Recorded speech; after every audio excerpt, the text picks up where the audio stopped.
va beaucoup dépendre de l'heure à laquelle vous êtes en train de visionner cette vidéo. Je m'appelle Mathieu et je voudrais juste remercier David Claric pour ce temps qui me permet de prendre avec vous pour nous encourager dans la foi. Très simplement, j'aimerais vous parler de notre vie de prière et surtout quand elle traverse un désert. Je sais pas pour vous, mais moi j'alterne parfois entre le chaud et le froid. Et puis j'ai regardé la vie de Jésus pour voir un petit peu si lui aussi il avait connu des moments où sa vie de prière traversait un désert. Et j'ai trouvé au moins 2 passages. Un passage lorsqu'il est crucifié et qu'il crie « Père, Père, pourquoi m'as-tu abandonné ?» Et un autre passage que j'aimerais décortiquer rapidement avec vous dans le jardin de Gethsémane, le lieu du pressoir à huile. Ça se trouve dans Luc, le chapitre 22, les versets 39 à 47.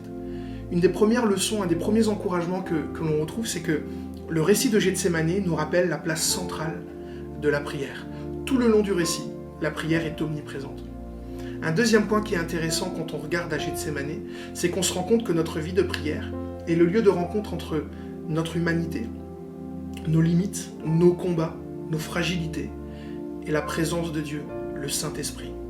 C'est vraiment le lieu où il va y avoir collision entre ces 2 réalités, mon humanité, la présence de Dieu, la vie du Saint-Esprit.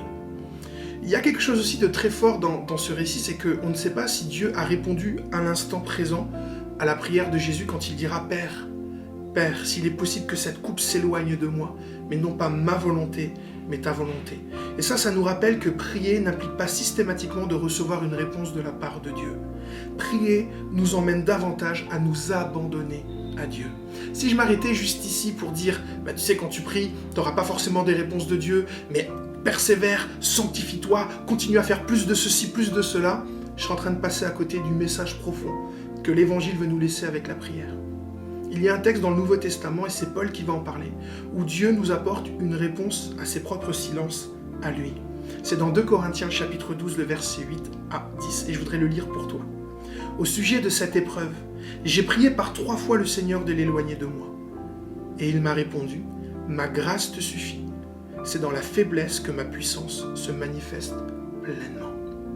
Dieu ne voit pas nos temps de faiblesse dans notre vie de prière comme une fin en soi, comme un motif à nous disqualifier.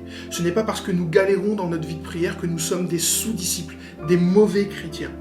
Le simple fait que tu persévères à te battre pour des temps de qualité avec Dieu, c'est l'effet de sa grâce premièrement, mais c'est surtout une attitude qui glorifie Dieu. Tu tombes, recommence. Tu demandes à Dieu et il n'y a pas de réponse, persévère. Tu passes à côté de temps de qualité avec Dieu quand il t'appelle, reconnais que tu es passé à côté. Tu feras mieux demain. C'est cela que veut dire Paul quand il nous dit que la grâce de Dieu nous suffit parce que sa gloire se manifeste au travers de notre faiblesse. Pour finir, je voudrais te laisser une citation de Colin Smith. Quand tu pries, 4 personnes sont impliquées. Il y a toi, mais il y a aussi le Père qui écoute, l'Esprit qui aide et le Fils qui intercède. Un chrétien ne prie jamais seul. Sois encouragé et continue d'être équipé, de te muscler dans ta vie de prière.